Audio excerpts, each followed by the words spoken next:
Welcome to the Lady Nighthawk Show. And for those mothers that just had Mother's Day last week, I want to wish you happy Mother's Day again. I hope that you had the best time of your life with your family, children, and friends. So I'm taking my hat off to you and I'm saluting you. And because by the time this aired, Mother's Day would have passed.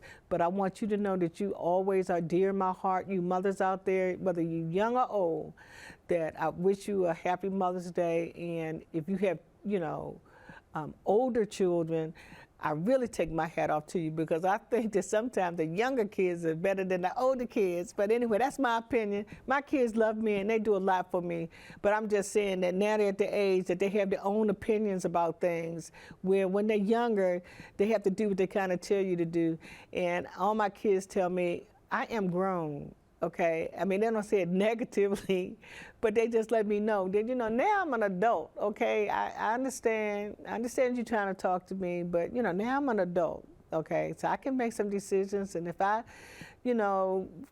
it doesn't work out for me, then I can't blame anybody but myself, and that's valid and that's true, okay? So I'm saying, us parents, we gotta let up off these adult children, okay? Because that's right, if you brought them up right and you taught them well, that's what they tell me, you taught me well, my children tell me that, you taught me well. So, I try to abide by some of those things that you taught me, and so don't feel bad, you did the very best that you could. And so I'm saying that to you, you mothers, as long as you feel in your heart you've done the very best that you could, you did the best that you could, and now they are adults, and now we have to let them make their own mistakes. We can be there for them when they do, but we need to, kind of stick by what their decisions are, because we don't know, no one knows when the time nor the hour when they might go from here. Just like they just had a shooting in DC a few weeks ago, and a little 3-year-old girl got killed. I mean, she hadn't even started her life. And, she got shot by a stray bullet. Girl sitting in class in DC, in school, sitting in class, and a bullet comes through the window, and it hits in her head, and she's still in the hospital today. My prayers go out to her and her family. My prayers go out to the family that the little girl that was 3 years old that passed. We just have to be careful. I don't know how you do that, because people getting killed just walking down the street. You haven't done anything to anybody. Some of them, you're not even, they're not trying to steal your car. They're not trying to rob you. They're just shooting people. I think they said it was 2 places over in Virginia last week that the same car they saw, and they just shot up this house.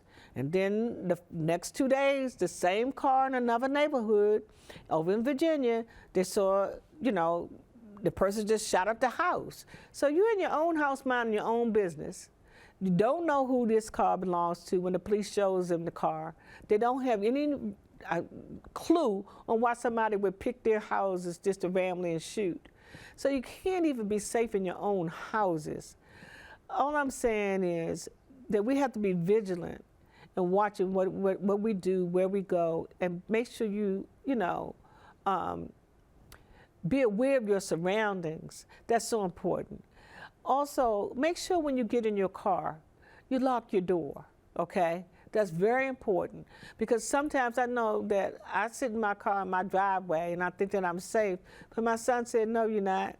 If you're gonna sit in your car when you pull up, make sure my door is locked from wherever I came from. But he said, well, just make sure that you have not unlocked the door, but you should just come on in the house. and that's the truth, okay?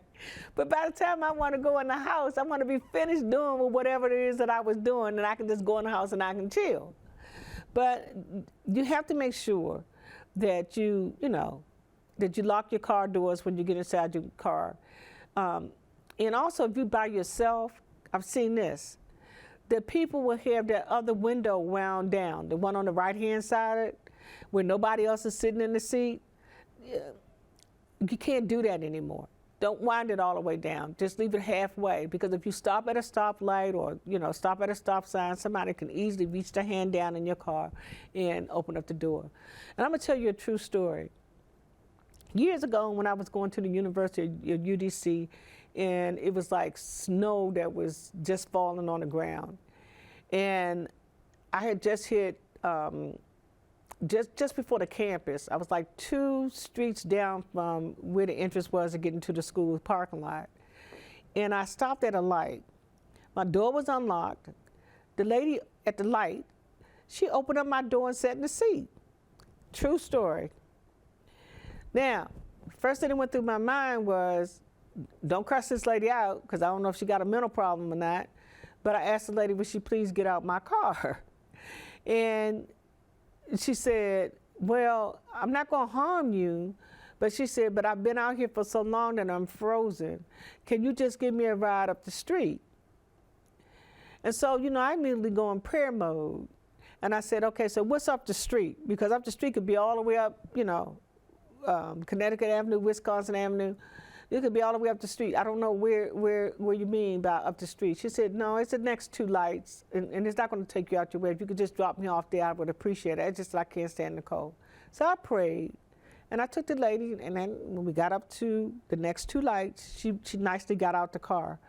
But that was very dangerous, because I don't know whether or not the lady could have robbed me. You know, she could have done all kinds of things. So I'm telling you, make sure your door is locked. That's a true story. Make sure your doors are locked when you get in the car by yourself, because it's very easy for somebody just to open up the door when you stopped and you're not prepared, not paying attention, and they can get in your car. The other thing is, like, make sure that your windows are at least almost all the way up. I know it's getting ready to get hot, so you need to get your air conditioners checked on your car so that you have air where when it's hot outside that you can turn your air conditioner on, lock your doors, and wind your windows up. Okay, and I'm just telling you because it's really bad out here. And if you think that it's not, then you're fooling yourself. And I don't care where you live, because they're killing people down south, they're killing people Midwest, they're killing people in the north. So it's not just a thing that's happening right here in the DMV. So I'm telling you, my son told me that I need to start watching the news. Well, if I don't watch the news, I won't know what's going on, and then I can't pass it on to you, right? And some people stop watching the news because it does make them mentally stressed, you know, and sometimes it does me the same way, because it was one night that every other station had a killing on it, okay? And there were 2 cars, 1 car, you know, 1 person, and then a lot of these young people are dying, and people just shooting and they don't care. And so, you know, just be careful, and that's all I can say. And it's not, I'm not just saying this to be saying it. They actually are telling you this on the news at nighttime. They actually show you pictures of people. They caught 6 young women. I'm not going to say the store's name, but they got on camera 6 young women that were robbing a store that was in D.C., okay? Coming out one of the well-known stores that you know, and they got them on camera. They also had on camera the other day that there was this place over in D.C., this neighborhood that they just renovated. They had just renovated the whole neighborhood. This man had an independently owned store, okay? The inside of it would look beautiful, okay?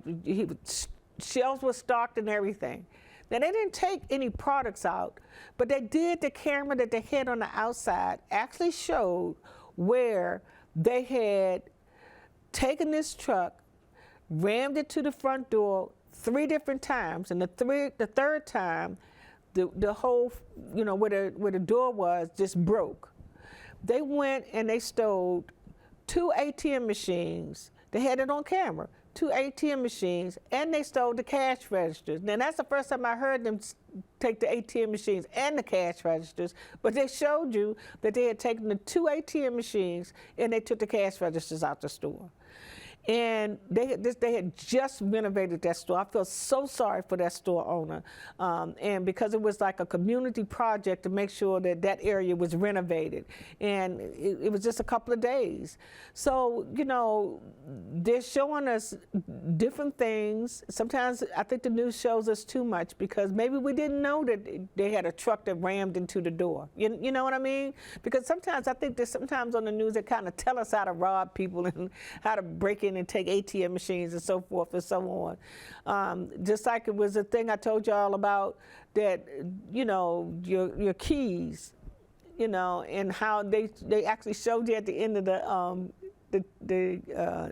broadcast, they actually showed you the machine, what they bought and how much it costs. Oh, well, so if I want to become a crook, I know where I can go get it, and I know how much it costs. So sometimes we need to tell the news, but we don't need to tell everything, every little small detail. That's for the police to know. Give that information to the police so they can go out, and have more information so they can do their job more, with some more help from the community. But some things we just don't need to know. We can know that things are happening, but we don't need every little small detail, because we give on the news, sometimes we give the person that's out here doing the crime information on how to commit the crime, okay? I also want to tell you, because it's almost time for us, coming to the end, for us to vote, before the major election. May 14th in Bowie. This is May 14th is the last day that you have that you can go in and vote. I tell you this all the time. You need to go out and do your homework. You need to look up the candidates that you are thinking about voting for. Don't think, and I told you this last week and I tell you all the time, don't think that just a few little people that you see on television are the only candidates that are out there running. Those are the ones that are in the forefront. But there are other positions that are out there.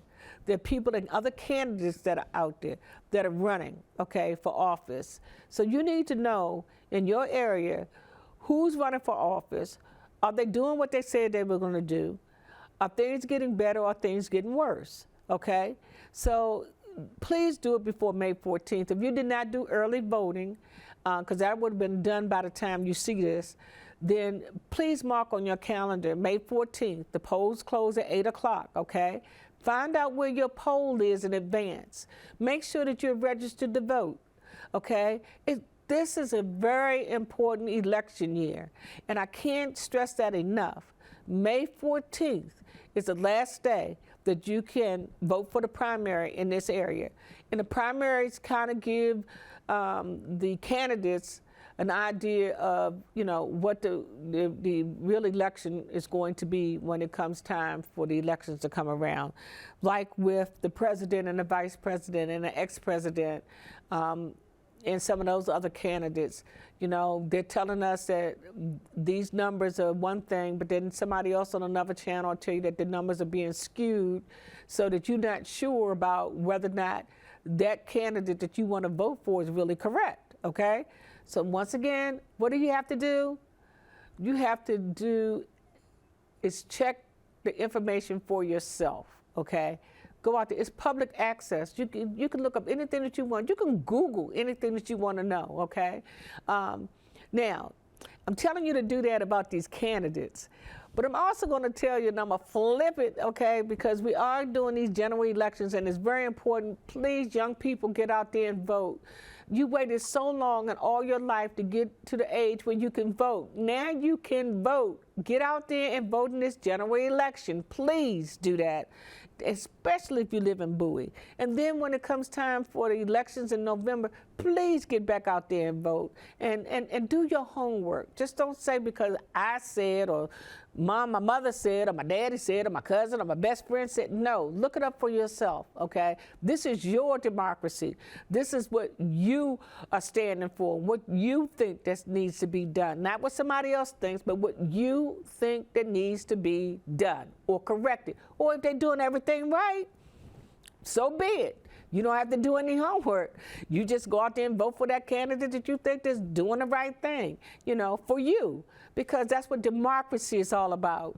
And I know that people are saying that one of our candidates that's running for president doesn't want democracy. But that's what this country stands for. It stands on democracy.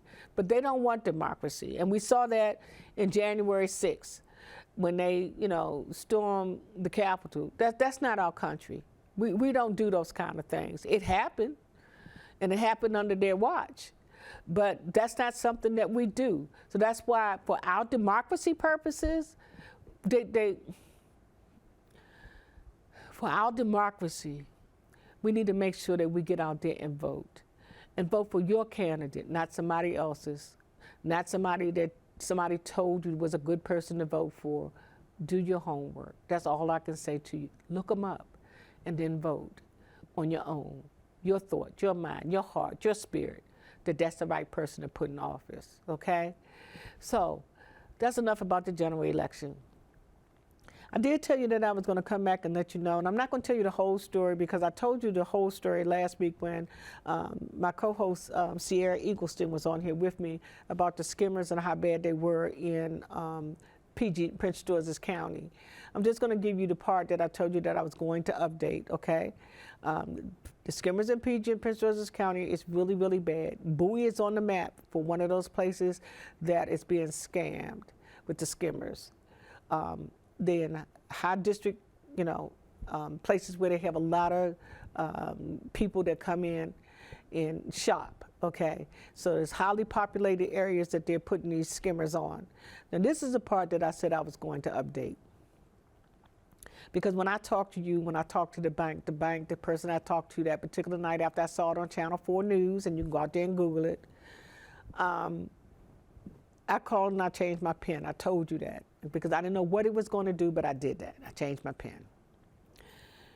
Well, when I went to the bank on Friday to find out, what was really going on and everything, and I wanted to know whether or not that particular person could tell me what comes off these skimmer machines, because I felt real bad, like something was strange that was going on, and I should not have made that purchase.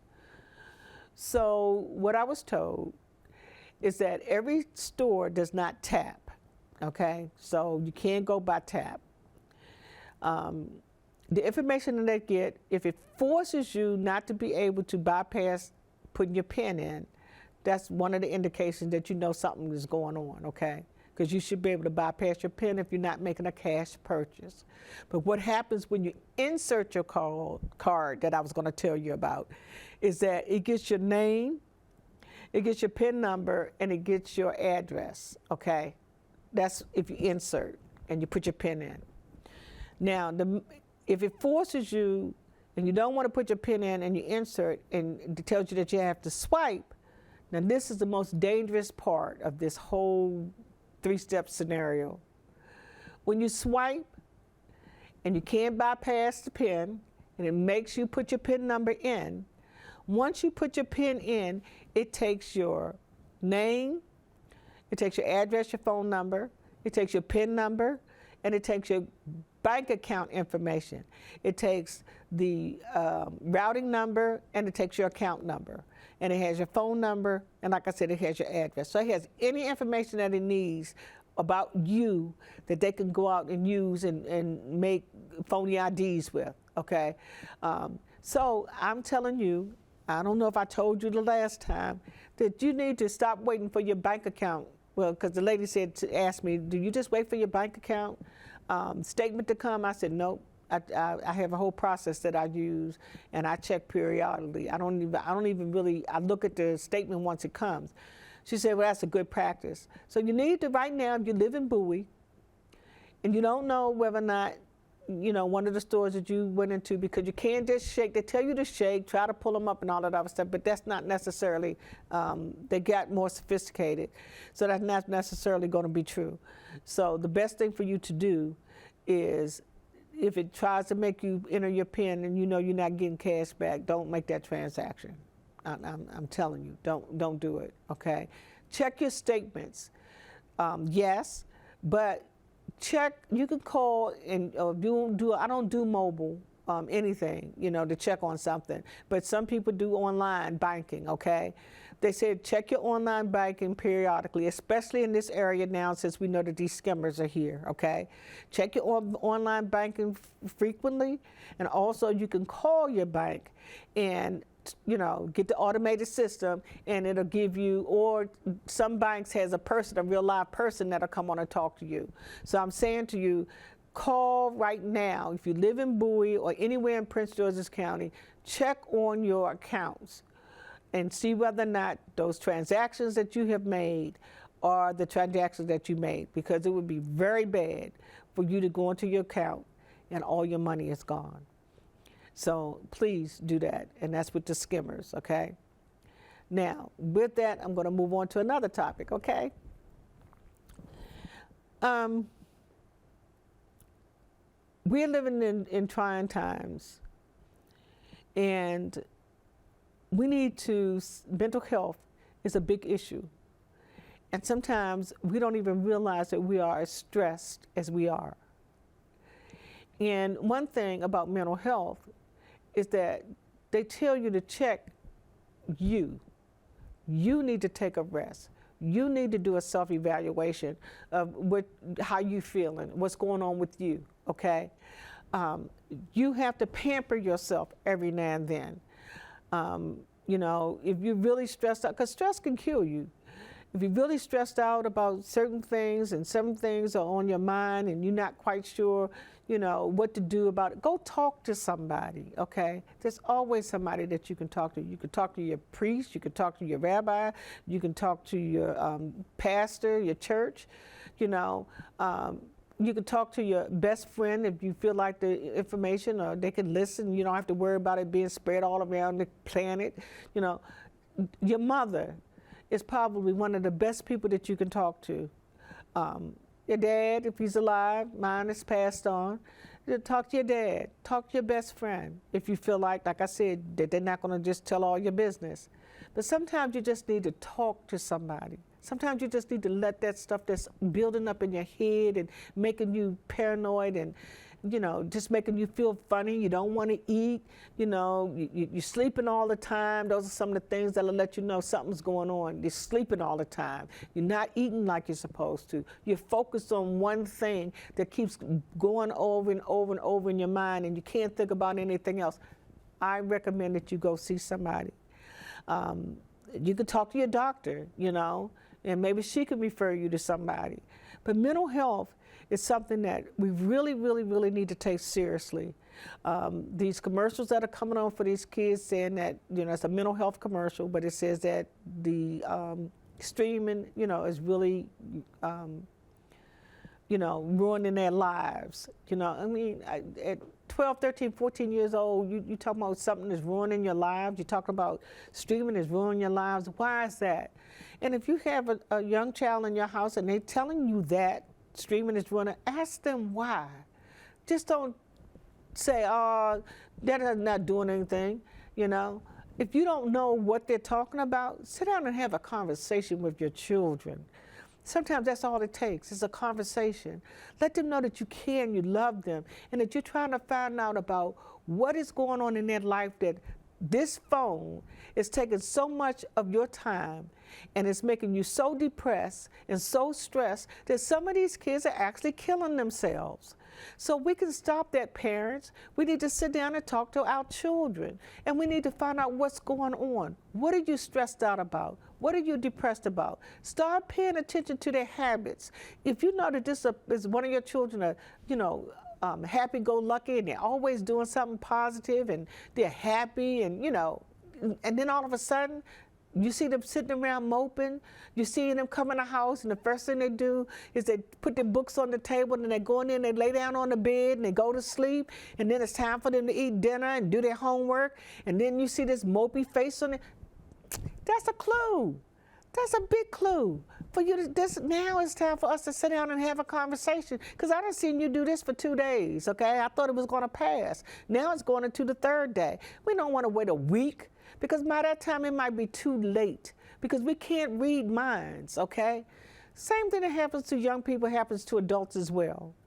They have, you know, we all have burdens in our lives, and sometimes it's some things that we can't do things about. But then sometimes if you talk to somebody else, somebody may be able to give you a suggestion, or, you know, a recommendation on what you can do or where you can go, or a program that's out there that might help you with your finances, okay, or help you get improvements on your home, or they tell you where you can get dental insurance. You know, you might not know, you know, but and you got a tooth that's been giving you the blues forever, and you still just using Orajel and extra strength, whatever, okay? Talk to somebody, you know, call a dentist's office, or because I know somebody that's having that problem, so that's why I'm bringing that particular problem up. If they had never talked to me, I could never have given them any recommendations or some things that they could do, that there are programs that are out there. But you could get so hung up on what's going on with you and not talk to anybody about it, and it just gets bigger and bigger and bigger. And so I'm telling you, mental health is not a joke. It is something that we need to take very seriously with our young people. We need to take it very seriously with your spouses or girlfriends, boyfriends, mother, father, sisters, brothers, friends. It doesn't matter who. Mental health does not have any limit of age on who it affects, okay? So if you see somebody, true story, me and some other people was on our job years ago, and my boss got on the telephone, and it was somebody that we, would go out with, but every time we saw the person, they was fine. Everything was happy-go-lucky. They were doing okay, we thought. Made a lot of money, had a good job. And she got a phone call from her, and if you get one of these phone calls where people want to say, like, it sounds like it's a goodbye story, I just want to tell you that I love you, and, if you need to know where my papers are in the house or something, I'm going to tell you where they are just in case. And they start going down that line, then you need to go check them out. While she was on the telephone, she came down to my office. She said, something is very wrong. And the next thing she heard on the telephone was, pow. So I called 911, and we sent them over to her house. She had shot herself. And we did not know that she was depressed. We did not know that she was having any problems. But when, the police got there, she had killed herself. And she was telling her goodbye. And so if you have somebody that's telling you a goodbye story and you know that they should not be, don't just sit there and act like, oh, okay, that's normal. It's not. Like I said, just start paying attention to some of these conversations, because mental health is growing rapidly in this country. And so pay attention to your friends and your family and your children. Listen to what they have to say and what they're talking about. Refer them. You are not the doctor. Sometimes in families, we think that, oh, we know everything. Oh, because I work as a mental health, medical assistant, or I draw blood, or I know everything. No, you don't. Send them to their doctor, or send them to a healthcare professional that can help them with the mental health. Yes, we can sit down and listen, but we're not professionals that we can give them advice on what the next step should be. But we should refer them to an organization or to somebody that they can sit down and talk to. At the end of my show, we have the suicide hotline, we have the domestic violence hotline, we have addiction hotline. All those numbers are always on at the end of my credits. So if you look at the end of my show and you don't want to talk to anybody else and tell them what's going on with you, please write that number down. And if you have a rewind on yours, put it on pause, so that you can write those phone numbers down. But all of those numbers are on in the credits at the end of my shows, okay?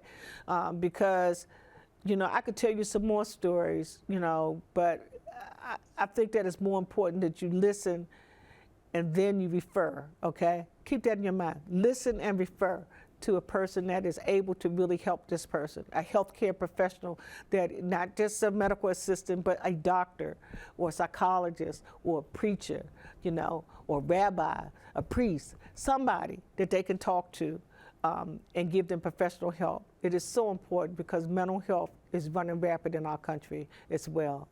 And with that, I want to just say, I love you. I want to say I thank you for watching this show, and I'm just glad that me and you had this time together with no one else, that I could just talk about some of the topics that's been laying on my heart that I wanted to tell you about, and mental health was one of them. So with that, I want to salute all those people that work in the profession that take care of people. I want to take my hat off to you, and then I want to take my hat off to our loved ones that take care of us, because they are important too. And good night.